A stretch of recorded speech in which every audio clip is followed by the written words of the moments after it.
मिर्ज़ा शफ़ीक हुसैन शफ़क़ शिया board के शोबा तहरीर का सरबराह हूँ। और हमारे यहाँ आज के मजलिस आमला की जो मीटिंग हुई है, इसमें दो मुद्दे बहुत अहम थे। एक तो तलाक़ के ताल्लुक़ से गुफ्तगू की गई, दूसरे दहशतगर्दी के ताल्लुक़ से।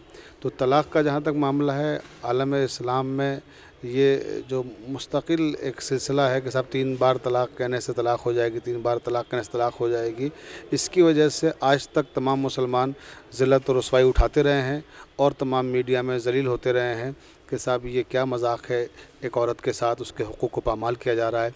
लेकिन मसलक के असना अशरी में तलाक़ का मसला इससे मुख्तलिफ है। वहाँ तलाक़ इस तरह से नहीं होता कि 3 बार कह दिया और तलाक़ हो गया।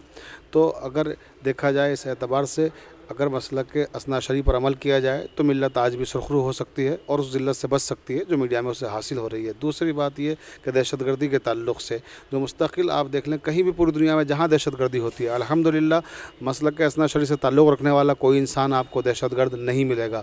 तो दहशतगर्दी में भी हमारा कहीं कोई अमल दखल नहीं है और ना इस मामले में जो अभी तलाक़ के ताल्लुक़ से मीडिया में आ रहा है। तो हम लोग दोनों एतबार से, चाहे दहशतगर्दी का ताल्लुक़ हो और चाहे तलाक़ का ताल्लुक़ हो, इन दोनों हवालों से इस तरह के लोगों की मज़म्मत करते हैं।